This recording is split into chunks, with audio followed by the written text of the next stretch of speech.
मित्रों, क्या आपने कभी सोचा है जब पृथ्वी पर भूखमरी और दर्द की चीखें गूंज रही हों, तब एक साधारण भक्त की पुकार कैसे स्वर्ग में हलचल मचा सकती है? एक ऐसी पुकार जिसने मां अन्नपूर्णा को स्वयं धरती पर आने के लिए बाध्य कर दिया। तो आइए जानें भक्ति की वह अद्भुत शक्ति जो असंभव को भी संभव बना देती है। प्रिय मित्रों, स्वागत है आपके अपने चैनल मोक्ष टेल्स में, जहां हम आपको ले चलते हैं धर्म और आस्था की अनमोल कथाओं की यात्रा पर। आज हम सुनेंगे मां अन्नपूर्णा की ऐसी कथा जो विश्वास, भक्ति और समर्पण का अद्भुत उदाहरण है। कथा शुरू होती है दिव्य वैकुंठ लोक में, जहां भगवान विष्णु और माता लक्ष्मी आभा मंडल से घिरे अपने दिव्य आसन पर विराजमान हैं। तभी नारद मुनि अपनी वीणा बजाते हुए वहां आते हैं। नारद मुनि के चेहरे पर हल्की जिज्ञासा झलक रही थी। उन्होंने भगवान विष्णु और माता लक्ष्मी को प्रणाम करते हुए कहा, प्रभु, मैं एक प्रश्न लेकर आया हूँ। धरती पर बहुत से लोग भूख और दरिद्रता से परेशान हैं। वे माँ अन्नपूर्णा की पूजा करते हैं, लेकिन क्या सच में माँ अन्नपूर्णा सभी की इच्छाएं पूरी करती हैं? भगवान विष्णु मंद मुस्कान के साथ बोले, नारद,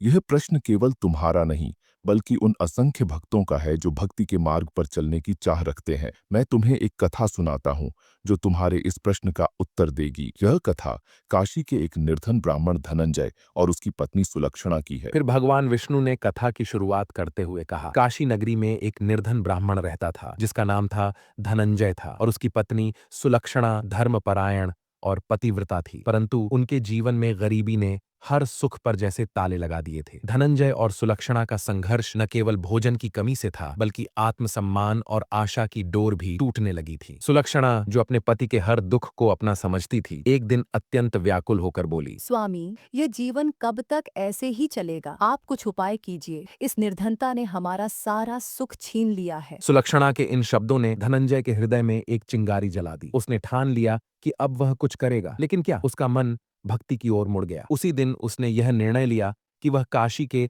विश्वनाथ शंकर भगवान की पूजा करेगा। धनंजय ने भगवान शंकर की शरण लेने का निश्चय किया। वह शिवालय में जाकर बैठ गया और विनती करने लगा, हे देवाधिदेव विश्वेश्वर, मुझे पूजा पाठ का ज्ञान नहीं है। मैं तो बस आपके चरणों में बैठा हूँ। मेरे दुख हर लो प्रभु। इस प्रकार धनंजय ने 3 दिन भूखा प्यासा रहकर शिवजी की आराधना की। उसकी भक्ति और समर्पण से प्रसन्न होकर भगवान शंकर प्रकट हुए, लेकिन उन्होंने सीधा मार्ग नहीं दिखाया। वे केवल उसके कान में अन्नपूर्णा, अन्नपूर्णा, अन्नपूर्णा ये 3 शब्द कहकर अंतर्धान हो गए। धनंजय इन शब्दों का अर्थ समझ नहीं पाया। वह उलझन में था। तभी उसने मंदिर से आते कुछ ब्राह्मणों से पूछा। पंडित जी, ये अन्नपूर्णा कौन है? ब्राह्मणों ने उसकी बात को गंभीरता से नहीं लिया और कहा, तू भूखा है, इसलिए तुझे अन्न की ही बात सूझ रही है। घर जा और भोजन कर। धनंजय घर लौटा और सारा वृतांत सुलक्षणा को सुनाया। सुलक्षणा ने अपने पति को सांत्वना देते हुए कहा, स्वामी, चिंता मत कीजिए। जब स्वयं शंकर जी ने यह मंत्र दिया है तो वे ही इसका अर्थ भी बताएंगे। आप दोबारा जाकर उनकी आराधना कीजिए। सुलक्षणा के शब्दों ने धनंजय को नई शक्ति दी। वह फिर से शिवालय में बैठकर ध्यान मग्न हो गया। उसकी सच्ची तपस्या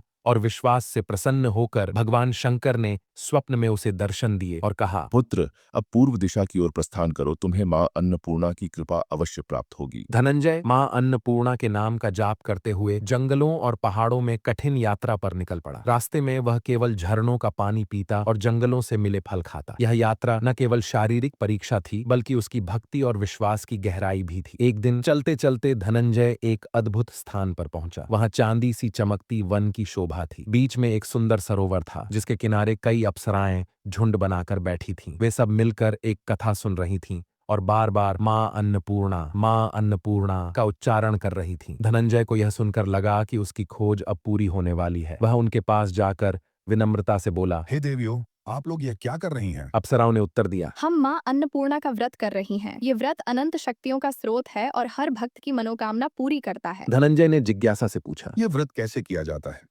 इसके लिए कौन कौन सी विधियां हैं? क्या आप मुझे इसे विस्तार से समझा सकती हैं? अप्सराओं में से एक ने धनंजय को व्रत की विधि बताते हुए कहा, यह व्रत 21 दिनों तक किया जाता है। एक सूत लेकर उसमें 21 गांठें लगानी होती हैं। यदि कोई 21 दिन तक न कर सके तो एक दिन उपवास कर सकते हैं। यहाँ तक कि केवल कथा सुनकर भी इसका पुण्य लाभ लिया जा सकता है। व्रत के दौरान झूठ, क्रोध और अनैतिकता से बचना आवश्यक है। धनंजय ने उत्सुकता से पूछा, इस व्रत के फल क्या हैं? अप्सरा बोली, इस व्रत के फल अद्भुत हैं। अंधों को नेत्र, निर्धनों को धन, निसंतानों को संतान और मूर्खों को विद्या प्राप्त होती है। जो भी अपनी सच्ची श्रद्धा और भक्ति से यह व्रत करता है, माँ अन्नपूर्णा उसकी हर इच्छा पूरी करती है। धनंजय ने विनम्रता से कहा, हे देवियों, मैं एक निर्धन ब्राह्मण हूँ, मेरे पास न धन है न साधन। क्या आप मुझे इस व्रत के लिए आवश्यक सूद प्रदान कर सकती हैं?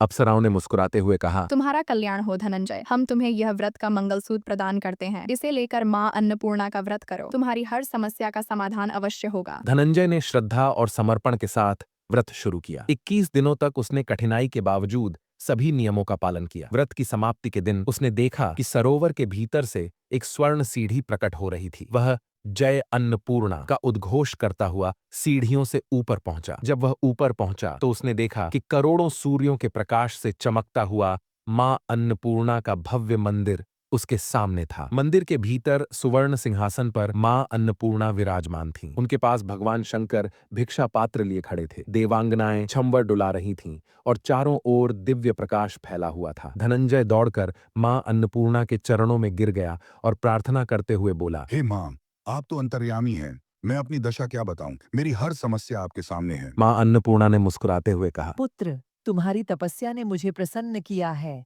अब संसार तुम्हारा सत्कार करेगा। मां ने धनंजय की जिह्वा पर बीज मंत्र लिख दिया, जिससे उसके भीतर ज्ञान और विद्या का प्रकाश फूट पड़ा। वह इतना धन्य अनुभव कर रहा था कि जब उसने आंखें खोलीं तो स्वयं को काशी के विश्वनाथ मंदिर में खड़ा पाया। मां अन्नपूर्णा का वरदान लेकर धनंजय जब घर लौटा तो उसका जीवन पूरी तरह बदल गया। उसने अपनी पत्नी सुलक्षणा को पूरी घटना विस्तार से बताई। मां के आशीर्वाद से उनके घर में सुख और समृद्धि का सागर उमड़ पड़ा। जो घर कभी तंग और साधारण था, वह अब विशाल और भव्य दिखने लगा। संपत्ति और वैभव के कारण समाज में उसकी ख्याति बढ़ गई। उसके सगे संबंधी जो पहले उससे दूरी बनाए रखते थे, अब उसके घर आने जाने लगे। वे उसकी प्रशंसा करते हुए बोले, इतनी संपत्ति और इतना बड़ा घर, परंतु यह सब व्यर्थ है, क्योंकि तुम्हारे घर में कोई संतान नहीं है। यदि इस धन का कोई उत्तराधिकारी नहीं होगा तो इसका लाभ किसे मिलेगा? समाज के दबाव और संबंधियों के उकसावे से धनंजय को अनिच्छा के बावजूद दूसरा विवाह करना पड़ा। इस निर्णय ने सुलक्षणा के जीवन में पीड़ा और दुख से भर दिया। हालांकि सुलक्षणा ने अपने मन को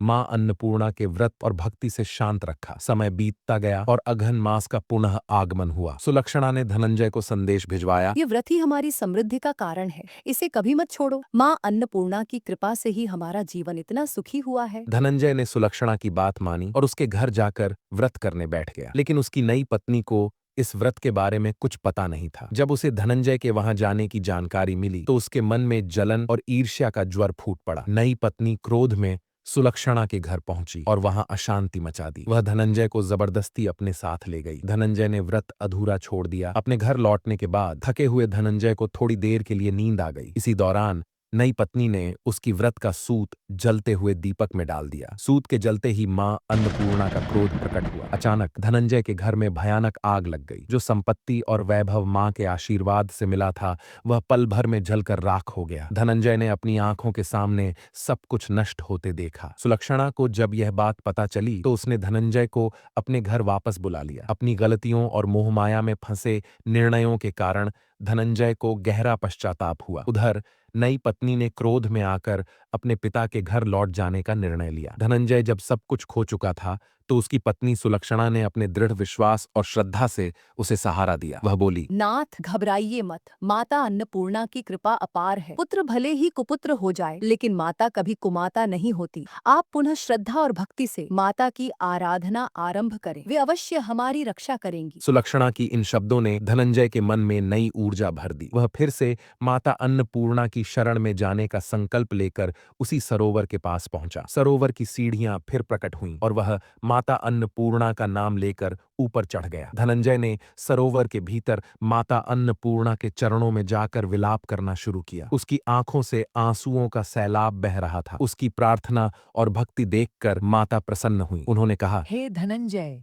यह मेरी स्वर्ण की मूर्ति ले जाओ और इसकी पूजा करो। इससे तुम्हारे सभी कष्ट दूर होंगे। तुम्हारी पत्नी सुलक्षणा ने सच्चे हृदय से मेरा व्रत किया है। उसकी श्रद्धा से प्रसन्न होकर मैंने उसे पुत्र का वरदान दिया है। अब जाओ, मेरा आशीर्वाद सदा तुम्हारे साथ रहेगा। धनंजय ने जैसे ही अपनी आंखें खोलीं, उसने खुद को काशी विश्वनाथ के मंदिर में खड़ा पाया। वह चमत्कार देखकर स्तब्ध रह गया। मंदिर से वह स्वर्ण मूर्ति लेकर वापस अपने घर लौटा। इधर सुलक्षणा के गर्भ में माता का वरदान फलित हुआ। समय पूरा होते ही उसके घर एक तेजस्वी पुत्र का जन्म हुआ। इस चमत्कार से पूरे गांव में हर्ष और आश्चर्य की लहर दौड़ गई। सभी ने माता अन्नपूर्णा की कृपा और शक्ति की महिमा को स्वीकार किया। उसी गांव के एक निसंतान सेठ ने इस घटना से प्रभावित होकर माता अन्नपूर्णा का एक भव्य मंदिर बनवाया। उस मंदिर में माता अन्नपूर्णा की मूर्ति को धूमधाम से प्रतिष्ठित किया गया। माताजी धूमधाम से अपने भव्य मंदिर में पधारी। उनके आगमन से पूरे गांव में उल्लास का माहौल छा गया। उनके स्वागत के लिए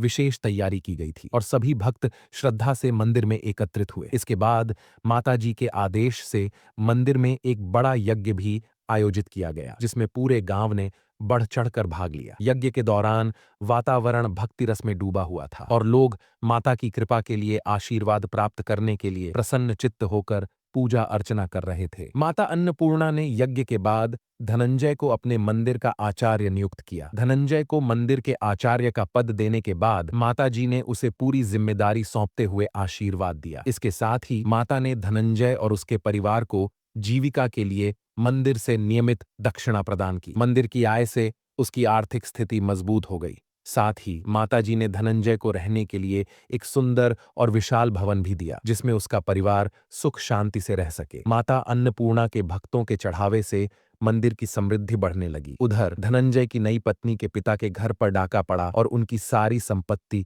लूट ली गई। वे भिक्षा मांगकर अपना गुजारा करने लगे। जब यह बात सुलक्षणा को पता चली तो उसने उन्हें अपने घर बुला लिया। उसने उनके लिए अलग घर और अन्न वस्त्र का प्रबंध किया। धनंजय, सुलक्षणा और उनका पुत्र माता अन्नपूर्णा की कृपा से आनंद और समृद्धि का जीवन बिताने लगे। माता अन्नपूर्णा ने जैसे उनके भंडार भरे, वैसे ही संसार के सभी भक्तों के भंडार भरे, वैसे सबके भंडार भरे। भगवान विष्णु ने कथा समाप्त करते हुए कहा, माता अन्नपूर्णा की आराधना से भक्ति, श्रद्धा और सेवा का मार्ग प्रशस्त होता है।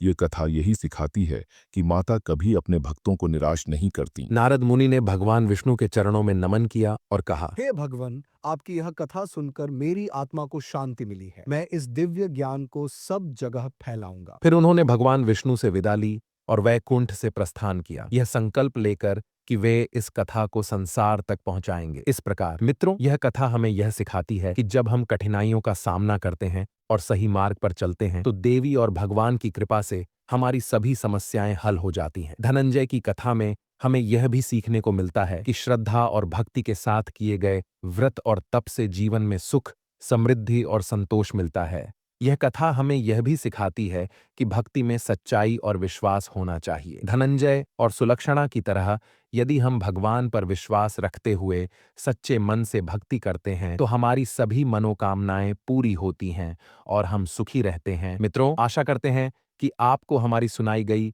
यह कथा पसंद आई होगी। अगर आपको यह कथा पसंद आई हो तो कृपया इस वीडियो को लाइक और शेयर करें और कमेंट में जय मां अन्नपूर्णा अवश्य लिखें, ताकि हम सभी मिलकर माता अन्नपूर्णा का आशीर्वाद प्राप्त कर सकें। और हाँ, हमारे चैनल मोक्ष टेल्स को सब्सक्राइब करना न भूलें। आप सभी का इस वीडियो को यहाँ तक देखने के लिए दिल से धन्यवाद।